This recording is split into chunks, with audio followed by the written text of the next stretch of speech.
कुंज बिहारी जय राधा माधवा कुंज बिहारी जय राधा माधवा कुंज बिहारी जय राधा माधवा कुंज बिहारी जय गोपियन वल्लभा गिरिवरधारी जय गुंजन वल्लभा गिरिवरधारी जय गोपियन वल्लभा गिरिवरधारी जय गुंजन वल्लभा गिरिवरधारी यशोधनन्दन भज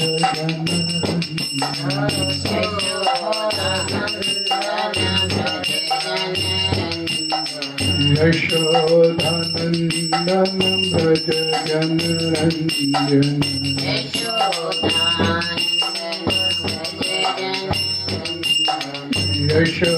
यशोधनन्दन भज जनरञ्जन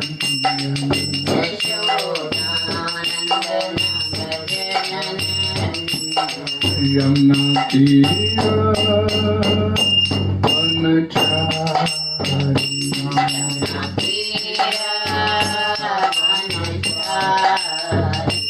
यमुना तीरा वनचारी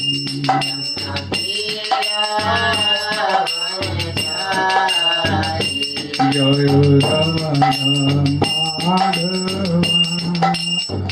कुंज बिहारी जय राधा माधवा कुंज बिहारी जय राधा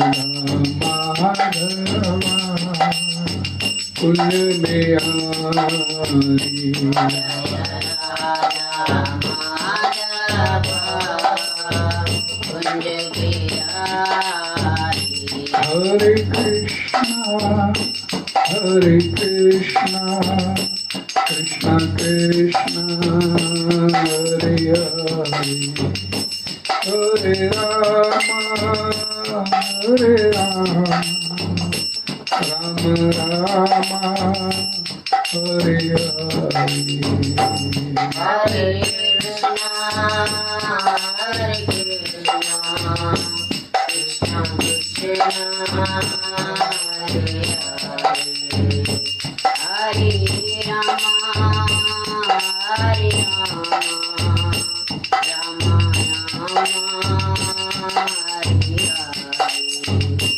हरे कृष्णा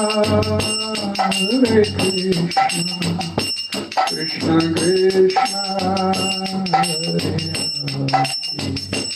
हरे राम राम राम हरे हरे हरे कृष्णा कृष्णा कृष्णा हरे हरे राम राम हरे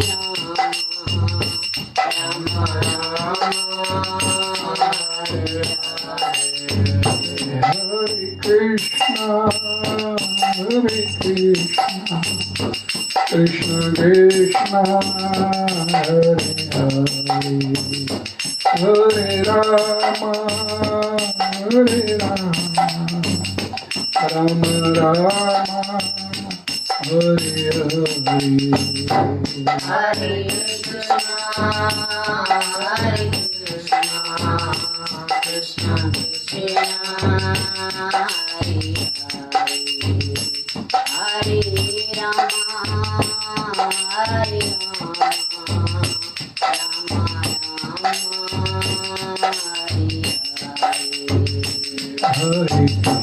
हरे कृष्णा कृष्णा कृष्णा हरे हरे हरे राम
आज 2 जून दिन मंगलवार पांडव एकादशी संध्या समय भगवद गीता चर्चा की क्लास में आप सभी का स्वागत है और आप सभी का बहुत बहुत धन्यवाद। हरे कृष्ण। ओम नमो भगवते वासुदेवाय। ओम नमो भगवते वासुदेवाय। भगवते वासुदेवाय। ओम नमो भगवते वासुदेवाय। ओम नमो भगवते वासुदेवाय। नारायणं नमस्कृत्य नरं चैव नरोत्तमं देवीं सरस्वतीं व्यासं ततो जयामुदीरये नष्टप्रायेषु अभद्रेषु नित्यं भागवत सेव्या भगवती उत्तम श्लोके भक्तिर्भवति निष्ठगी कृष्णाय वासुदेवाय देवकी नंदनाय च नंदगोप कुमाराय गोविंदाय नमो नमः। हरे कृष्ण। चर्चा करेंगे श्रीमद् भगवद गीता जतारू आगे आज अध्याय 2 श्लोक संख्या नंबर 48, 49, 48, 49। श्लोक इस प्रकार है। योगस्थ कुरु कर्माणि संगम त्यक्त्वा धनंजय सिद्धि असिद्ध्यो समो भूत्वा समत्वं योग उच्यते। दूरेण हि अवरं कर्म बुद्धि योगात् धनंजय बुद्धो शरणम अविनिच्छा कृपणा फल हेतुआ। इनका हिंदी अनुवाद। हे अर्जुन, जय अथवा पराजय की समस्त आसक्ति त्याग कर समभाव से अपना कर्म करो, ऐसी समता योग कहलाती है। हे धनंजय, भक्ति के द्वारा समस्त गर्हित कर्मों से दूर रहो और उसी भाव से भगवान की शरण ग्रहण करो। जो व्यक्ति अपने काम कर्म फलों को भोगना चाहते हैं वे कृपण हैं। हरे कृष्ण। इन श्लोकों का तात्पर्य जगद्गुरु श्रील प्रभुपाद जी द्वारा सरल है, स्पष्ट है, सिर्फ ध्यान से सुनने की आवश्यकता है। भगवान श्री कृष्ण अर्जुन से कहते हैं कि वे योग में स्थित होकर कर्म करें। और योग है क्या? योग का अर्थ है सदैव चंचल रहने वाली इंद्रियों को वश में रखते हुए परम तत्व में मन को एकाग्र करना। और परम तत्व कौन है? भगवान कृष्ण ही परम तत्व है। और चूंकि वे स्वयं अर्जुन को युद्ध करने के लिए कह रहे हैं, अतः अर्जुन को युद्ध के फल से कोई सरोकार नहीं है। जय या पराजय भगवान कृष्ण के लिए विचारणीय है। अर्जुन को तो बस श्री कृष्ण के निर्देशानुसार कर्म करना है। भगवान कृष्ण के निर्देश का पालन ही वास्तविक योग है और इसका अभ्यास कृष्ण भावनामृत नामक विधि द्वारा किया जाता है। एकमात्र कृष्ण भावनामृत के माध्यम से ही स्वामित्व भाव का परित्याग किया जा सकता है और इसके लिए उसे भगवान कृष्ण का दास या उनके दासों का दास बनना होता है। कृष्ण भावनामृत में कर्म करने की यही एक विधि है जिससे योग में स्थित होकर कर्म किया जा सकता है। अर्जुन क्षत्रिय है, अतः वह वर्णाश्रम धर्म का अनुयायी है। विष्णु पुराण में कहा गया है कि वर्णाश्रम धर्म का एकमात्र उद्देश्य भगवान विष्णु को प्रसन्न करना है। संसारिक नियम है कि लोग पहले अपनी तुष्टि करते हैं, किंतु यहाँ तो अपने को तुष्ट ना करके भगवान श्री कृष्ण को तुष्ट करना है। अतः भगवान कृष्ण को तुष्ट किए बिना कोई वर्ण आश्रम धर्म का पालन कर ही नहीं सकता। यहाँ पर परोक्ष रूप से अर्जुन को भगवान कृष्ण द्वारा बताई गई विधि के अनुसार कर्म करने का आदेश है।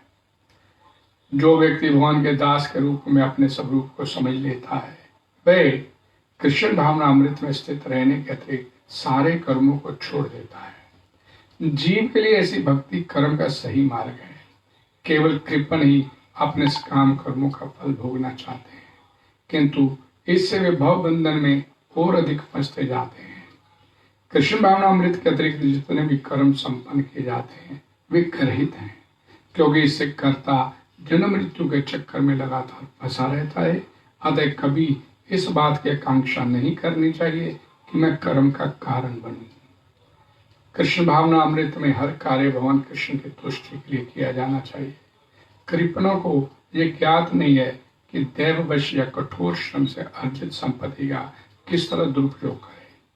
मनुष्य को अपनी सारी शक्ति कृष्ण भावना अमृत अर्जित करने में लगानी चाहिए। इससे उसका जीवन सफल हो सकेगा और कृपणों की भांति अभागे व्यक्ति अपनी मानवीय शक्ति को भगवान की सेवा में नहीं लगाते। हरे कृष्ण। ओम अज्ञानतिमिरन्धस्य ज्ञानाञ्जन शलाकया चक्षुर्मिलितं येन तस्मै श्री गुरुवे नमः। श्री चैतन्य मनोभीष्टं स्थापितं येन भूतले स्वयं रूपा कदा मह्यं ददाति संवदन्ति। नमो विष्णुपदाय कृष्ण प्रेष्ठाय भूतले श्रीमते भक्ति वेदांत स्वामिनीति नामिने। नमस्ते सरस्वते देवे गौरवाणी प्रचारिणे निर्विशेष शून्यवादी पाश्चात्य देशधारिणे वांछा कल्पतरुभ्यश्च कृपा सिन्धुभ्यैव च पतितनाम पावनेभ्यो वैष्णवेभ्यो नमो नमः। जय श्री कृष्ण चैतन्य प्रभु नित्यानंद श्री अद्वैत गदाधर श्रीवासादि गौर भक्तवृंद। हरे कृष्णा कृष्ण कृष्ण हरे हरे, हरे राम राम राम हरे हरे। भगवतवाणी श्रीमद् भगवद गीता की जय। जगत गुरु श्री प्रभुपाद की जय। हरे कृष्णा।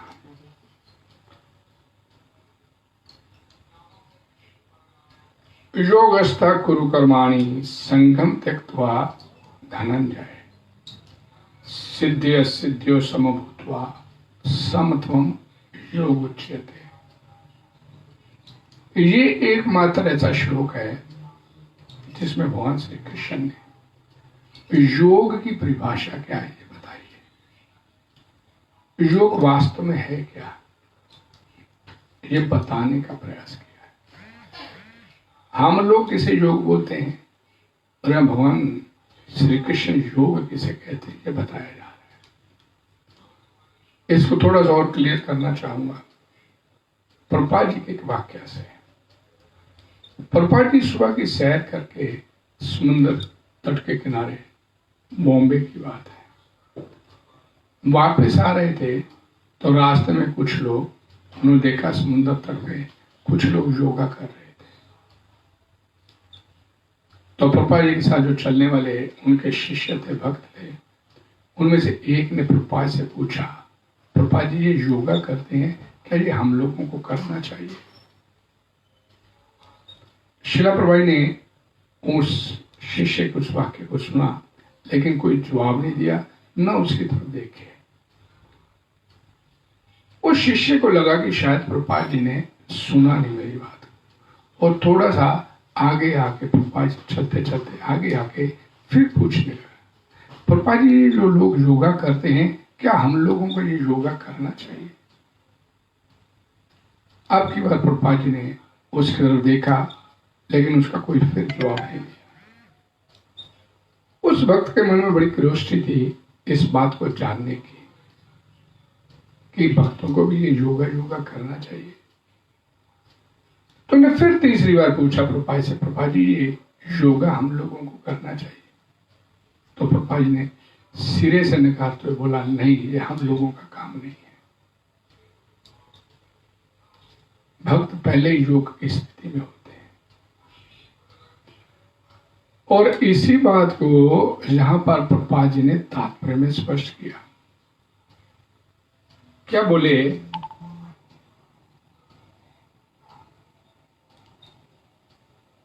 कृष्ण के निर्देशों का पालन करना ही वास्तविक योग है।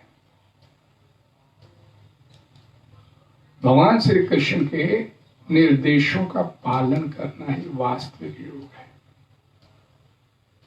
ये योग है, प्रभुपाद जी बोलते। तो भाई ये भगवान श्री कृष्ण के निर्देश कहां पे मिलेंगे? तो ये भगवद गीता में मिलेंगे। भगवान के बताए गए दिशा निर्देश ये आपको भगवद गीता में मिलेंगे, और भगवद गीता में बताए गए दिशा निर्देशों का पालन करना ही श्रील प्रभुपाद जी बोलते योग है। और यहां पर भगवान श्री कृष्ण योग की परिभाषा क्या बोलते हैं कि योग में स्थित होकर कर्म करें। और योग क्या है? योग का अर्थ है सदैव चंचल रहने वाली इंद्रियों को वश में रखते हुए परम तत्व में मन को एकाग्र करना।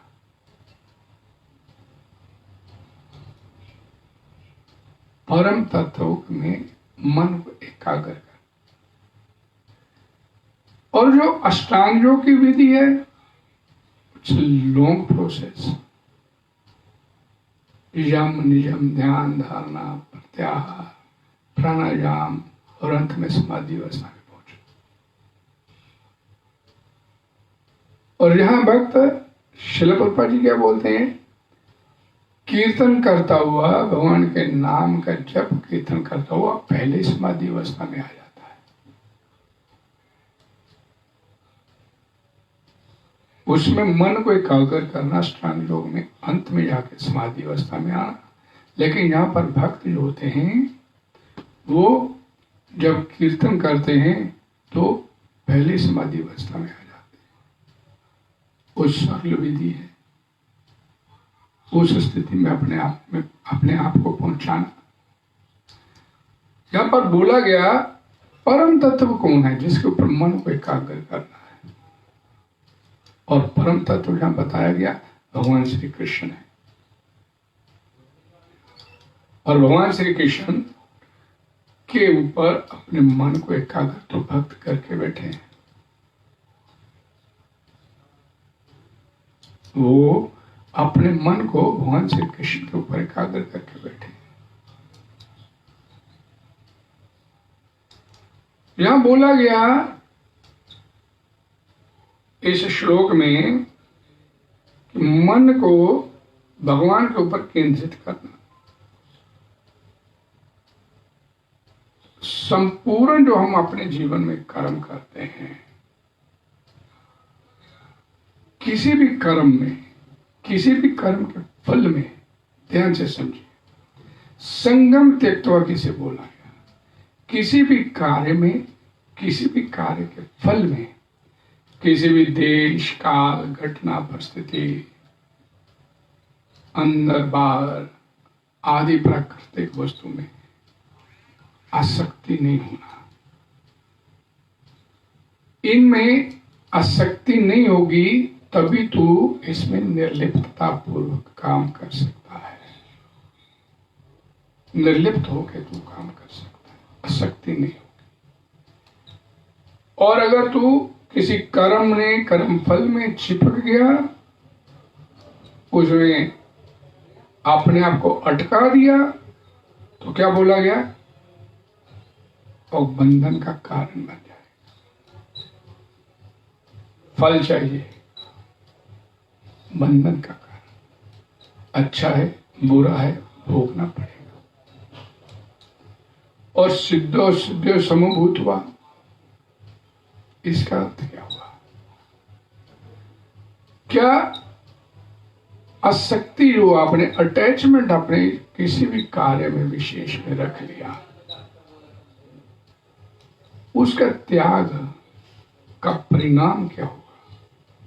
अटैचमेंट को छोड़ा तो चाहे वो काम सिद्ध हो या ना सिद्ध हो, उसमें तेरी समता हो जाएगी। समता का अर्थ, काम हो गया तो हर्षित नहीं होना, नहीं हुआ तो दुखी नहीं होना। इस बात को बेसिकली समझने का प्रयास कीजिए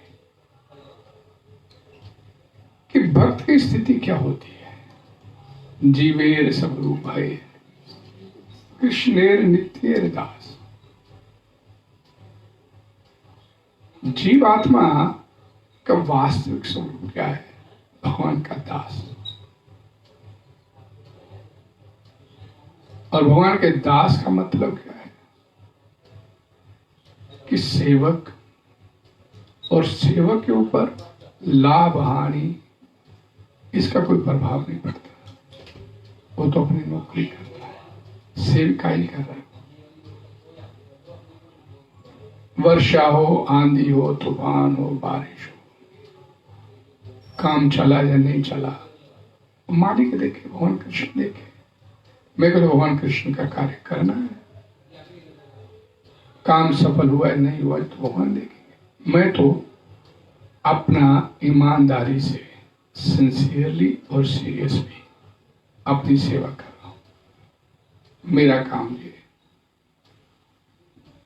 तो इसलिए अटैचमेंट नहीं होगी तो सफलता असफलता का अपने ऊपर कोई प्रभाव नहीं। और फिर योगस्था गुरु कर्माणी, इस तरह योग में स्थित होकर तो कर्म कर। ये समत्वम योग उच्यते, ये समता ही तो योग है। ये समता ही योग कहलाती है। भगवान यहां पर बता रहे, सफल हुआ असफल हुआ उसमें अगर तू अपना समभाव रख के बैठा है और उस समता में निरंतर ध्रुव है, विचलित नहीं हो रहा, हर्षित नहीं हो रहा, यही योगस्था है। योगस्था गुरु कर्माणी, यही योग में कर्म करना बोला गया। और यही समता भगवान श्री कृष्ण बोलते हैं योग है। ये समता परमात्मा का स्वरूप है। ये समता में रह के कार्य करना।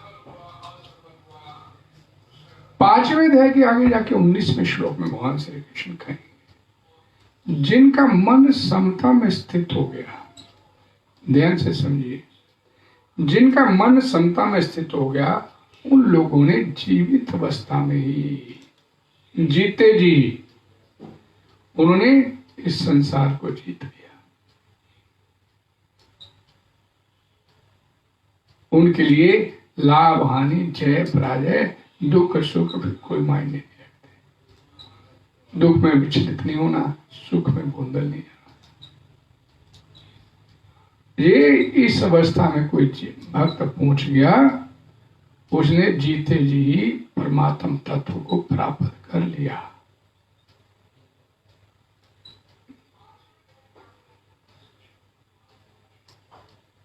ये अवस्था कैसी है? योग में स्थित होकर केवल भगवान के लिए कर्म करना। और ध्यान से समझिए कि इस कर्म करने के ऊपर कि भगवान मेरे ऊपर प्रसन्न हो जाए। मैं कोई कर्म कर रहा हूं, उस कर्म को करते करते मेरे करने से भगवान प्रसन्न हो जाए, ये कामना भी नहीं आनी चाहिए तेरे मन में। तेरा काम है अपना कर्म करना। भगवान प्रसन्न हो रहे नहीं हो रहे, इसके ऊपर तेरा सरोकार नहीं है। अर्थात कर्म के फल का तू अधिकारी नहीं है, लेकिन तुझे अपना हेतु मत मान। कर्म फल को अपना हेतु मत मान के बैठ जा। ये विभाग भगवान ने अपने पास रखा हुआ है। और अगले श्लोक में भगवान श्री कृष्ण क्या बोलते हैं, ध्यान से समझिए।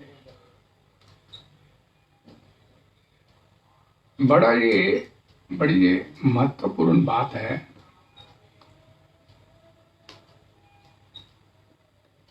भक्ति के द्वारा समस्त गर्हित कर्मों से अपने आप को दूर रख। दूरेन ही अवरम, अवरम बोलते हैं निंदनीय कार्य, और निंदनीय कार्यों से अपने आप को दूर रख। दूरेन ही अवरम। और कैसे रखो? ये समता वाली बुद्धि से। बुद्धि योगात धनंजय, ये समता वाली बुद्धि से। और उसी भाव से भगवान की शरणागति स्वीकार कर। जो व्यक्ति बुद्धो शरणम अनविच्छा, भगवान की शरणागति स्वीकार, कृपणा फल हेतुवा, जो जीवात्मा कर्मों के फल को भोगना चाहता है कि मेरे को कर्म का फल भोगना है, वो वास्तव में कृपण कहलाता है।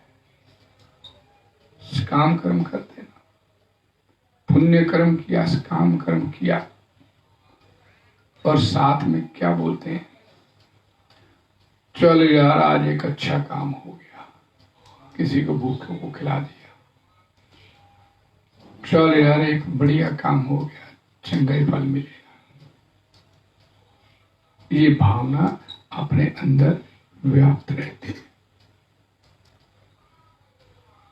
लेकिन यहां पर बोला गया वो व्यक्ति कृपण है। अब कृपण की परिभाषा क्या है? हम अपने शब्द में कृपण किसे बोलते हैं? कंजूस को। यही ना, एक कृपण है, एक कंजूस है। लेकिन यहां पर कृपण, ये परिभाषा क्या है हमारे इस भौतिक संसार में? किसी व्यक्ति के पास बहुत धन है और धन का इस्तेमाल नहीं कर रहा, ना भगवान के लिए ना अपनी इंद्रिय तृप्ति के लिए, तो उसे अक्सर हम लोग बोलते हैं ये बड़ा कंजूस व्यक्ति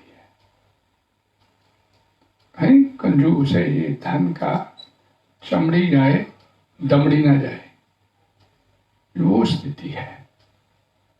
लेकिन यहां कृपण की परिभाषा इस भगवद गीता में क्या है, इस बात को ध्यान से समझने का प्रयास कीजिए। कृपण की परिभाषा श्रीमद् भागवतम पुराण में एक बड़ा सुंदर श्लोक आता है। तस्य अपि तव देहो अयम कृपणस्य जिजीविषो प्रति अनिच्छतो हीनो जर्या वाससी। ये बड़ा महत्वपूर्ण श्लोक है हम गृहस्थियों के लिए, जिनको कृपण की परिभाषा क्या है ये बताने की यहां पर भगवान द्वारा कोशिश की। श्रीमद् भागवतम पुराण में ये श्लोक जमराज महात्मा विदुर के रूप में बोलते हैं। तस्य अपि तव देहो अयम कृपणस्य जिजीविषो, अर्थात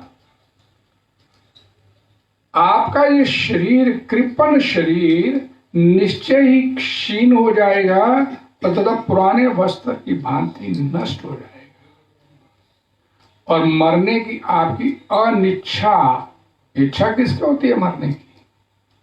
मरने की आपकी अनिच्छा होते हुए भी तथा आत्म सम्मान की बलि देकर जीवित रहने की इच्छा भी काम नहीं करेगी। अर्थात आपका ये कृपण शरीर एक दिन पुराने वस्त्र की भांति सड़ गल कर गिर जाएगा। ये कृपण शरीर, कृपण शरीर का अर्थ क्या? इस बात को ध्यान से सुनिएगा। मनुष्य के दो प्रकार के होते हैं, एक कृपण कहलाता है और दूसरा ब्राह्मण कहलाता है। एक कृपण है, एक ब्राह्मण है।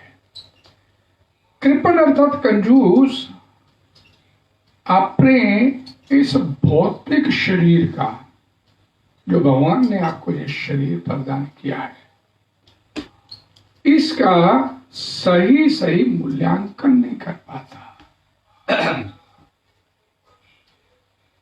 इसका सही सही मूल्यांकन नहीं कर पाता। मूल्यांकन का अर्थ कि ये शरीर वास्तव में मेरे को मिला किस लिए है, इस बात को जो नहीं समझ पाता वो कृपण कहलाता है। दुर्लभम मानुषम जन्म तथापि अध्रुवम अर्थदम। ये जानने का प्रयास करो, ये बड़ा मनुष्य जीवन जो आपको मिला है बड़ा दुर्लभ है। और दुर्लभ होते हुए ये टेम्परेरी, अध्रुवम, अस्थाई है, पता नहीं कब साथ छोड़ देशे। अर्थदम, इट इज मीनिंगफुल। ये जानने का प्रयास करो, ये मनुष्य शरीर आपको मिला है, इसको देने के पीछे इसका पर्पज क्या है, भगवान ने क्यों दिया है। आहार, निद्रा, भय, मैथुन, इसमें फंसे रहने के लिए, अपनी इंद्रियों की तृप्ति के लिए, या फिर भगवान की इंद्रियों की दृष्टि। मैंने भी बोला कि दो प्रकार के लोग होते हैं, एक कृपण और एक ब्राह्मण। और जो ब्राह्मण होता है वो इस भौतिक शरीर का सही सही मूल्यांकन कर पाता है, उसे ब्राह्मण बोला गया। ब्राह्मण जन्म से ब्राह्मण है, उसे ब्राह्मण नहीं बोला गया, कर्म से ब्राह्मण। और कर्म क्या? इस भौतिक शरीर का जो सही सही मूल्यांकन कर पाए कि मेरे को ये शरीर मिला, इसका कोई विशेष मकसद है। क्या मकसद हो सकता है? इस शरीर के माध्यम से मैं क्या कुछ कर सकता हूं?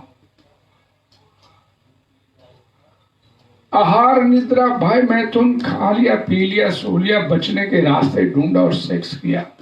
ये तो कुत्ता बिल्ली भी करते हैं। 84 लाख योनियों में ये 4 काम ही है करने को, 5वां काम किसी के पास नहीं है। और हम मनुष्य भी ये 4 कामों के लिए पूरा जीवन भर भाग दौड़ करते हैं कि ये 4 काम बढ़िया तरीके से हो जाए। आहार, निद्रा, भय, मैथुन। तो भाई यही 4 काम तो पशु भी करता, यही 4 काम हम करते, तो पशु में हमारे में अंतर क्या है? बोला था man is a rational animal. Man is a rational animal. Rationality नहीं तो मनुष्य जानवर ही है, पशु ही है। ओ वो rationality, what is that rationality? वो रैशनैलिटी क्या है? वो रैशनैलिटी ये है अपने इस भौतिक शरीर का सही सही मूल्यांकन कर पाना। ये सही से मूल्यांकन न कर पाने के लिए ये श्लोक किसको बोला गया? ये महात्मा विदुर महाराज धृतराष्ट्र को बोलते हैं। अपनी उच्च महत्वाकांक्षाओं के कारण, अपने पुत्र के मोह के कारण पूरा उन्होंने राष्ट्र दांव पे लगा दिया। हर प्रकार के उचित अनुचित कार्य किए कि दुर्योधन को राज सिंहासन मिल जाए। लेकिन वो मिलता भी तो कितनी देर के लिए, लेकिन पूरा जीवन इस जोड़ तोड़ में लगा दिया। और उसके बाद फिर 100 के 100 पुत्र मारे गए, पूरा कुल उसका समाप्त हो गया धृतराष्ट्र का। लेकिन उसके बाद भी उसके अंदर इस भौतिक शरीर को बनाए रखने की लालसा बनी हुई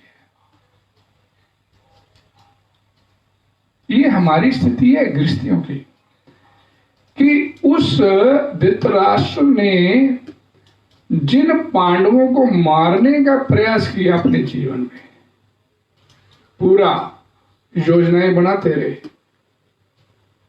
और उसी की सामने जिसके पुत्र वधु का, द्रौपदी का चीरहरण करने का प्रयास किया। अब जब महाभारत का युद्ध समाप्त हो गया, सारा धृतराष्ट्र के 100 के 100 पुत्र मारे गए, और उसके बाद भी उसके अंदर जीने की लालसा बनी हुई है। अब वो उन्हीं लोगों के आश्रय में, उन्हीं लोगों के आश्रय में जीना चाहता है जिन लोगों को कभी उसने मारने का प्रयास किया। उन्हीं लोगों के आश्रय में, यानी कि सेल्फ रिस्पेक्ट भी कोई नहीं है, आत्मसम्मान जिसे बोलते हैं। भाई किसी थी के बढ़िया सा, अरे राजसी ठाट पाट बना रहे, मारेगी पुत्र जी, राजसी ठाट बाट मेरा बना रहे, जीवन मेरा चलता रहे।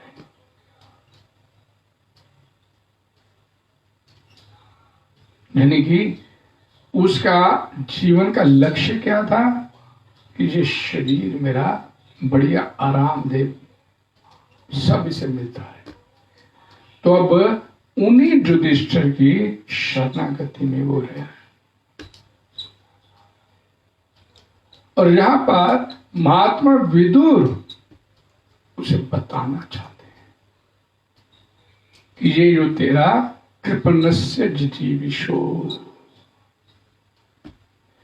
तेरी क्या बोले, मरने की आपकी अनिच्छा होने के बावजूद भी आपको ये अपना कृपण शरीर छोड़ना पड़ेगा। ये मरेगा, आपके ना चाहने पर भी मरेगा। इसलिए अपने आत्म सम्मान की बलि देकर जीवित रहने की आवश्यकता क्या है? कितनी देर और जीवित रहोगे?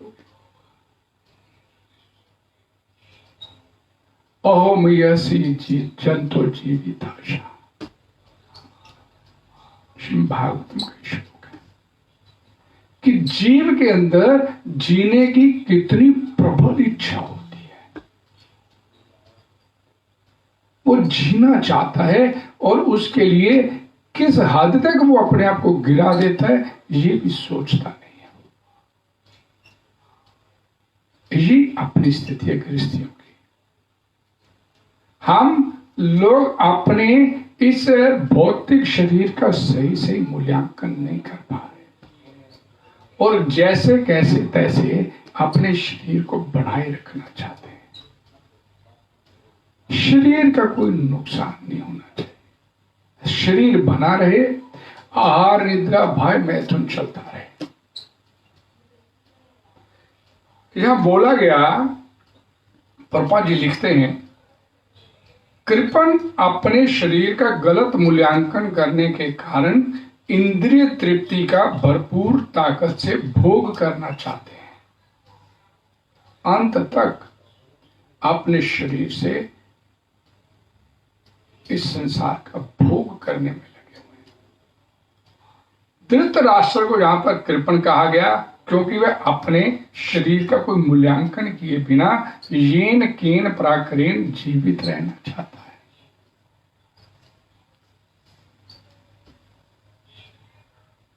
और महात्मा विदुर उसकी आंखें खोलना चाहते हैं कि वह एक तय सीमा के बाद, एक तय आयु जो भगवान ने उसको आयु प्रदान की है, उस तय आयु सीमा को भोगने के बाद एक पल का एक श्वास भी जीवित नहीं रह सकता, वो एक दिन मरेगा।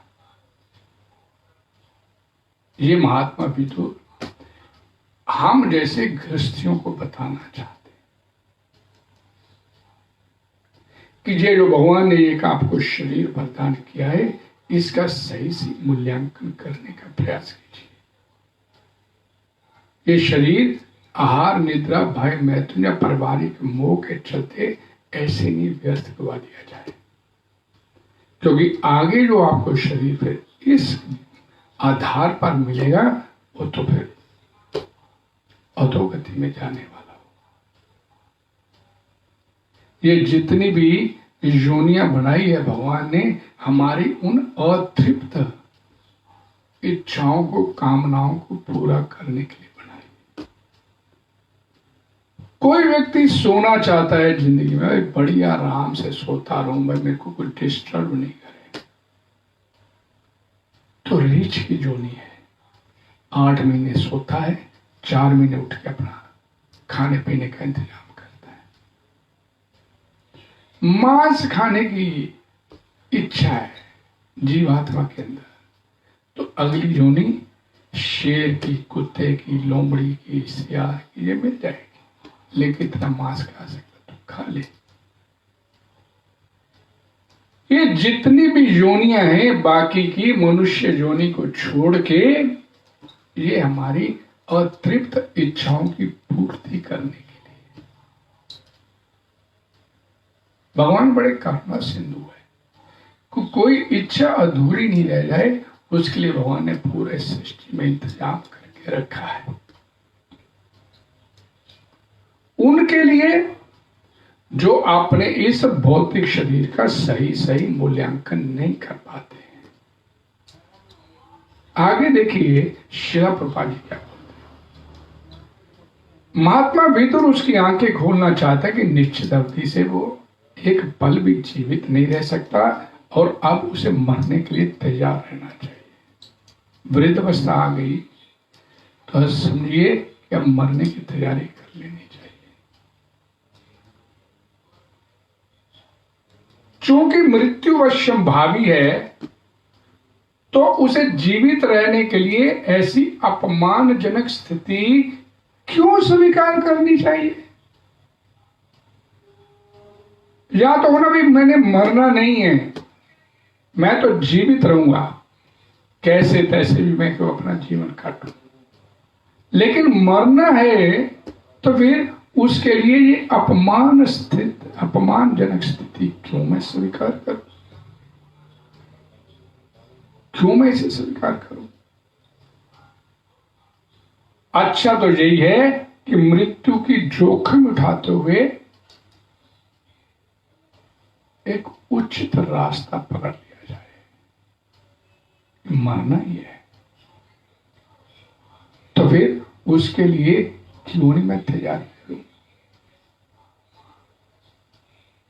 यह मनुष्य जीवन भौतिक अस्तित्व के सारे दुखों को समाप्त करने के लिए मिला है।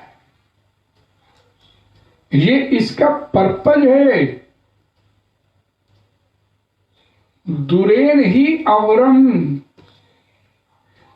ये निंदनीय कार्य जो हम इस संसार में आने के बाद करते हैं, उनसे हम दूर कैसे रह सकते हैं? ये मनुष्य शरीर के द्वारा भक्ति कार्य में अपने आप को लगाकर।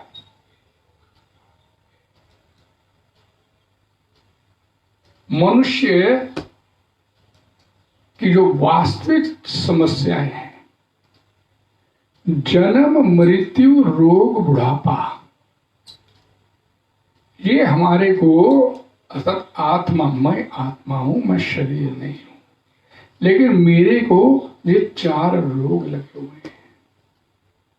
जन्म लेना पड़ता है, मरना पड़ता है और रोग सहन करने पड़ते हैं, बुढ़ापे जैसी अशक्त अवस्था को सहन करना पड़ता है। मैं करना नहीं चाहता, मैं दोबारा जन्म नहीं लेना चाहता, मैं मरना नहीं चाहता, मैं रोगी नहीं होना चाहता, मैं बुढ़ापा नहीं चाहता, तो फिर उसके लिए कोई उपाय किया जाए। इन 4 समस्याओं का हल करने के लिए भगवान ने जी आपको ये भौतिक शरीर प्रदान किया, लेकिन इन 4 समस्याओं को छोड़ हम अपने पारिवारिक झंझटों में फंस गए, अपने इस अनमोल मनुष्य जीवन का व्यर्थ गवा दिया। वो 4 समस्याएं तो ज्यों की त्यों रही, और जो हमारे को अनमोल मनुष्य जीवन जो मिला था, ये कृपण होकर हमने ऐसे व्यर्थ गवा दिया। मिला क्या बदले में? 84 योनि का चक्कर दोबारा। लेकिन किस लिए? ये इस संसार को भोगने की वृत्ति से। जो मनुष्य जीवन को इस प्रकार नियमित बनाना चाहिए कि आपको वांछित लक्ष्य की प्राप्ति हो जाए। अपने आप को इस कृपणता से बाहर निकालिए और जीवन का लक्ष्य कैसे प्राप्त किया जाए, अब ध्यान दीजिए। जीवन का लक्ष्य क्या है, ये नहीं हमने तय कभी किया। जीवन का जो वास्तविक लक्ष्य है, हमने कभी आज तक तय नहीं किया। हम क्या मानते हैं जीवन का लक्ष्य? कि जीवन में कैसे बढ़िया बढ़िया आहार निद्रा भाई मैथुन का प्रबंध हो जाए, बढ़िया घर हो, बढ़िया पत्नी हो, बढ़िया संतान हो, धन संपत्ति खूब हो जाए, सुख सुविधाओं के साधन मिल जाए इस संसार में। ये व्यवस्था, इसे हम अपने जीवन का लक्ष्य मानते हैं।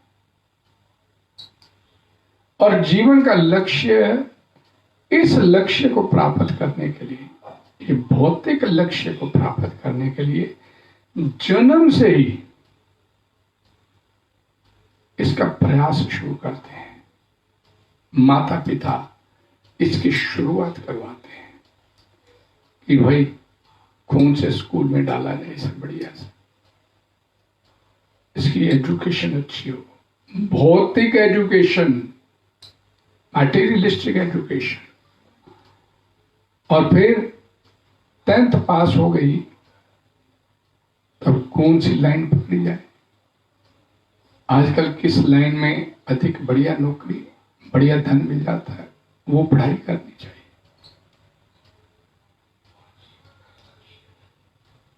और फिर उसके लिए, उस लक्ष्य की प्राप्ति करने के लिए फिर प्रयास होते हैं। अर्थात बचपन से ही ये भौतिकता, भौतिक संपन्नता प्राप्त करने का प्रयास शुरू हो जाता है। और उसके लिए लक्ष्य तय है कि भौतिक संपन्नता हमारा लक्ष्य है जीवन का। और ये लक्ष्य की इस जन्म मृत्यु रोग बुढ़ापा से छुटकारा प्राप्त करना है, ये लक्ष्य तो शायद किसी ने बनाया हो अपने जीवन में। ये लक्ष्य तो कभी हमने तय ही नहीं किया।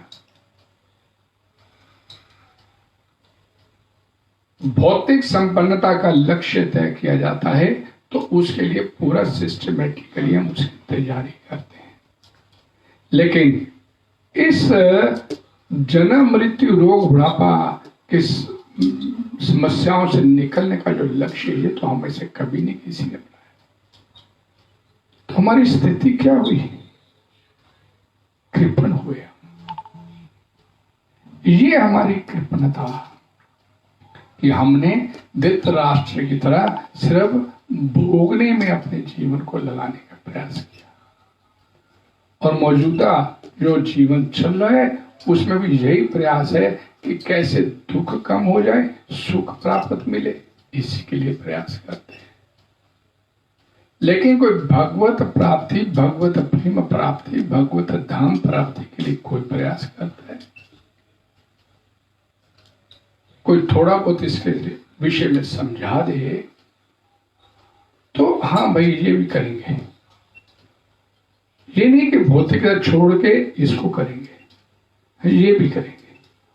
और फिर प्रयास क्या करते हैं कि एक जेब में भगवान आ जाए और दूसरी जेब में भौतिक संपन्नता भी बनी रहे। इस तरह से अपने वास्तविक जीवन के लक्ष्य की तरफ से आंखें मूंद कर बैठे हैं। और जो भौतिक संपन्नता का लक्ष्य है, अर्थात हम ये कृपणता, यहां पर जो यहां पर बोला गया प्रभुपाद जी द्वारा, एक बड़ी सुंदर बात यहां पर,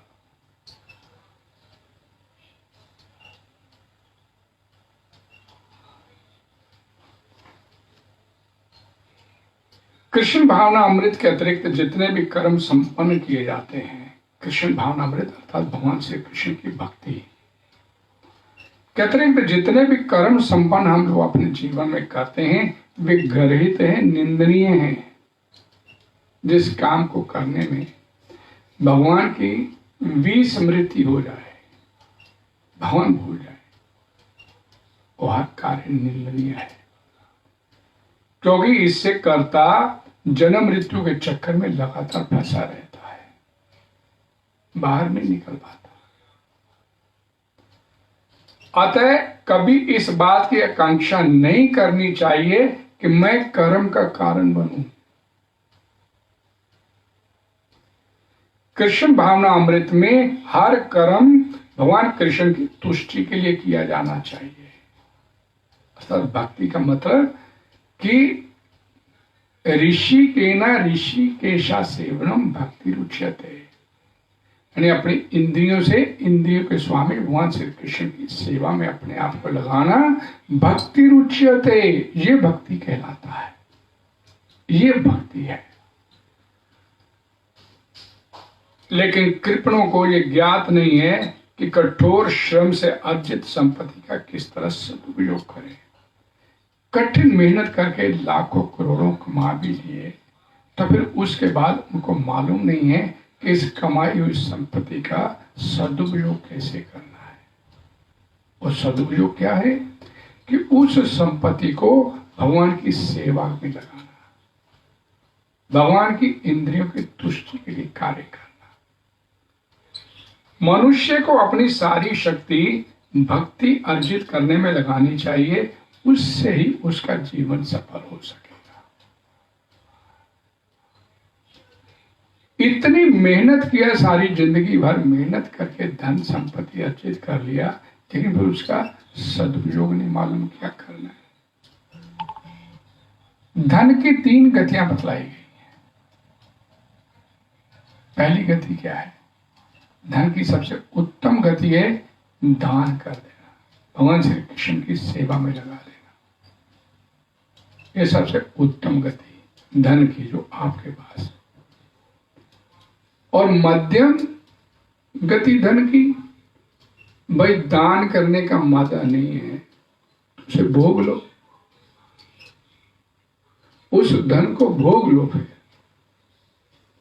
और तीसरी निकृष्ट गति धन की क्या है कि भोगा भी नहीं, दान भी नहीं किया और उसे भोग भी नहीं पाए, तो तीसरी गति क्या है कि वो धन तिजोरियों में, बैंकों में पड़ा रह जाएगा और कलह कलेश का कारण बनेगा। और उससे लोक और परलोक दोनों ही प्रभावित होंगे। जो कुछ भी आपको इस संसार में मिला, जो कुछ आपको मिला वो भगवान ने दिया, हम तो खाली आता है। मैं एक बड़ी सुंदर एग्जाम्पल आपको बताता हूं कि भगवान ने आपको जो कुछ भी संसार में मुहैया करवाया, आपकी जो जो आवश्यकता थी वो भगवान ने आपको दिया। और हमने भगवान द्वारा दी गई हर वस्तु के ऊपर अपना मालिकाना हक बना लिया, ये तो मेरी ही है। और जहां पर बोला गया उसे भगवान की सेवा में लगा दे। कृपणा फल हेतुवा, लेकिन हमने उसके फल को भोगने का प्रयास किया और परिणाम कृपण कहलाए, अर्थात अपने भगवान द्वारा दिए गए शरीर का सही मूल्यांकन नहीं कर पाए और अपने आप को फिर तैयार किया 84 लाख योनि में अगला चक्कर शुरू करने के लिए। समता क्या है, कैसे आई, ये यहां पर बताए।